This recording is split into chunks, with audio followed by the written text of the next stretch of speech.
Welcome back to Bitcoin Season 2, the live stream weekly update. This is where we don't do a typical interview, but rather I go over some metrics and review the ecosystem at large. That is the Bitcoin Season 2 ecosystem, kind of a fluid moving target. I'm Charlie Spears. Bitcoin Season 2 is produced by Blockspace Media. Make sure to check out our other content and podcasts, The Gwart Show, The Mining Pod, and our newsletter, blockspace.media, for the website to get all of that. Today, I'm going to be reviewing some of the roadmaps of the current Bitcoin Layer 2s. Again, Layer 2, it's a bit hand-wavy here. I'm using it as a catch-all term, but I think I'm going to pivot this weekly content here to, at the top of the show, talk a little bit more about what the landscape of these Bitcoin abstractions, side chains, security protocols, federations, state channels, whatever. I'll be hitting some of that. This is a more visual and graphics heavy episode. So if you are listening, I'll try to describe it, but I would recommend you head to the YouTube or live stream on X to view it in entirely. So let's take a look. This is mempool.space. We're going to start out with what the familiar homepage mempool.space. Fee rates in the low teens. Fee rates have been languishing a bit. This is no surprise. We've seen on-chain activity on Bitcoin decrease significantly post-halving. The runes generated a huge fee event, but haven't a ton recently. In the interest of getting on to kind of the meat of what I'm the subject today of Bitcoin L2s, I'll just point out that we are headed towards a downwards difficulty adjustment of negative 6.4%. So in about 3 days, so Wednesday or Thursday this week, we're looking at a decent sized downward difficulty adjustment that'll relieve some of the pressure and poor economic conditions that a lot of Bitcoin miners are facing.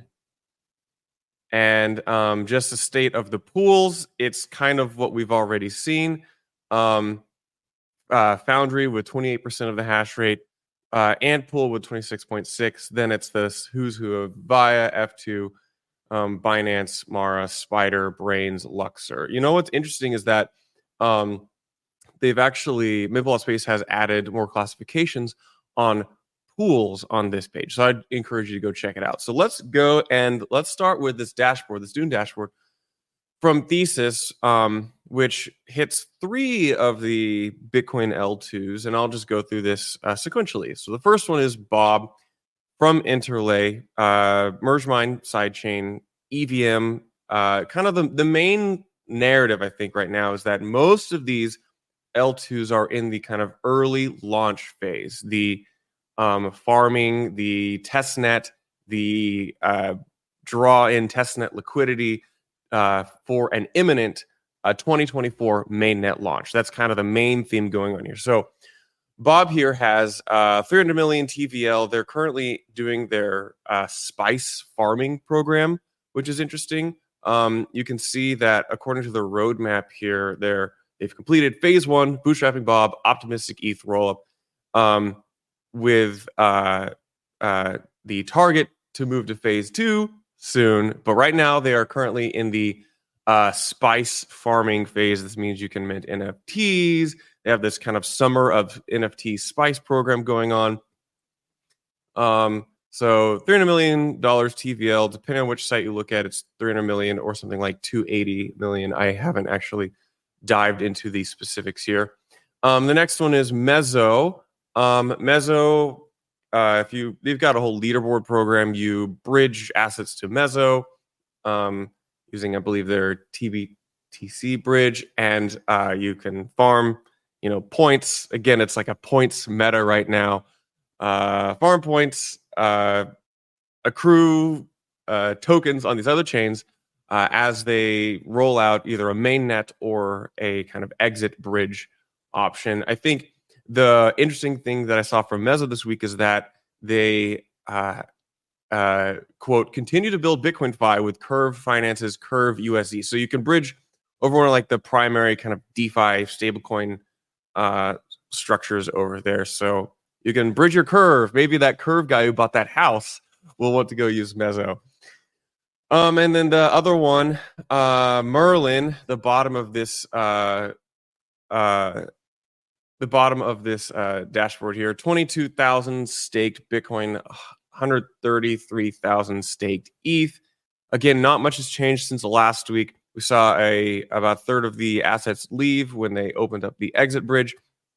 But Merlin is kind of like a not even a who's who, but it's kind of just like this massive list of all these apps, which, again, kind of finger quotes, plug into Merlin. This will be a good opportunity for me to point to our friends over at Bitcoin Layers, who are going through and classifying like trust assumptions, risk models, and classifications for these. I will just point out Merlin is considered to be high risk among pretty much all measured categories here. But Merlin is also the biggest. I mean, $1.5 billion equivalent on, $1.3 billion equivalent in TVL on this chain. So let's go to stuff that's not on this dashboard. Botanix Labs, Botanix, the implementing Spider chain. Last month in May, well, I guess that was 2 months ago, May, I crossed over 1 million testnet transactions. They've been doing, again, some deal flow, like some Runes projects, particularly Rune Mine, some content across the space, strategic partnership with Lorenzo. Lorenzo seems to be making strategic partnerships with a lot of people. I think the other interesting thing is, I look at like how these different side chains or these different L2s communicate their roadmap going forwards. And so Botanix has been in their testnet v0 for a while, and currently in the testnet v1 evolution towards their mainnet launch. They did have to delay their mainnet launch a little bit. It was targeted, I believe, in September. Now it's going to be targeted.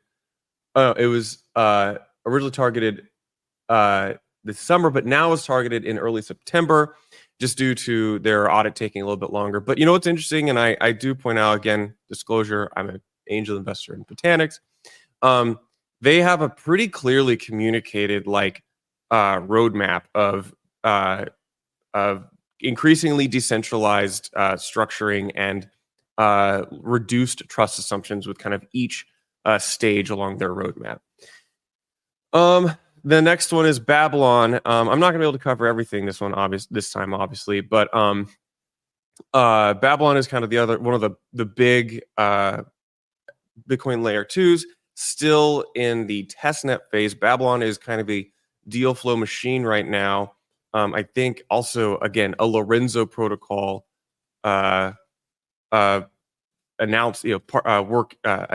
as they're integrating these partnerships. I think my favorite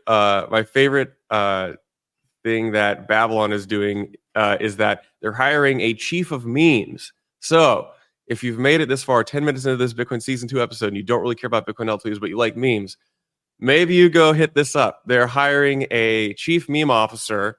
You'll have to be a little technical. You have to craft an exquisite meme on the big Babylon self-custodial staking, slashing, and extractable one-time signatures. So extractable one-time signature meme enthusiasts, go check this out. The Babylon staking dashboard, I think it looks like they have 700 staked Bitcoin on Signet. I am kind of breezing through this. If you think that this is an interesting topic for me to do a little more research and updates on the Bitcoin L2 ecosystem, let me know, because I think I'd like to start covering this more in depth. And then last on Bitcoin L2s, is the Lightning Network. I'm just going to show a simple chart here, which is just Bitcoin, which we estimate the total Lightning Network capacity. Bitcoin on the Lightning Network is estimated to be over 5,000, which is a TVL of over $300 million on the Lightning Network. Compare that to this other dashboard on Meso here, where you got, again, 300 million on Bob, 130 on Meso, 1.3 on Merlin. So 300 million on Lightning. It's what most people would say is the strongest L2 by definition. Again, this is a broad hand wavy term here. I'm using it just communicate that I'm talking about things which abstract from Bitcoin. Let's move on to ordinals and runes. I'm just gonna do this really quickly. We're just gonna go just to Domo's dashboard here for the ordinals. We're closing in on 3 million trades, 4.2 billion, in total volume across all these secondary marketplaces. And transactions are flat from last week. So transactions and volume are pretty flat from last week. Not a lot of change in the landscape of who is, in the volume or activity on who's trading ordinals and inscriptions back and forth. It's again a similar story as last week. We see Magic Eden kind of eating the dominance of the marketplaces. OKX in a close second right now. User growth, unique users has slowed down a bit. Again, ordinals and runes have felt pretty dead for the past 2 months, with a couple events where they maybe sneak back, poke their head back in, and a little bit of volume comes back. So on that note, let's go to runes. Genie Data's runes market cap. This is just a simple chart here. Total runes market cap, again, is flat from last week, 1.3 billion. But you know what the difference is? The difference this time is, I'm going to the Magic Eden dashboard here. The 7-day price, the weekly price of the top 10 runes are up. And they're up pretty tremendous, actually. We're looking at $1 billion cat, the Billy, if you will, with the sunglasses which you put over your PFP, up 42%. Doggo to Moon, the largest one, about over half, I think, the entire runes runes market cap, up 15%. Lobo, Decentralized, Gob up 34%. They released a claiming dashboard as well. Wanko Mako down 20%. You saw things like the Runes State Machine again. If you were around September of 2023, you saw this goofy BRC 100 EVM madness. This is just the Runes version of that. It's just gonna throw it out there. It's vaporware, but you can buy the token, and if you did, you're up tremendous. So again, I'm not going to stay too much longer on that. Also, just in I forgot to mention the Bitcoin L2 ecosystem. eCash mints are kind of the hot thing in the hardcore Bitcoiner circle. It's just a Chaumian cash structure where you have a custodian who runs the mint, not a custodian, a pip or an operator who runs the mint and issues tokens.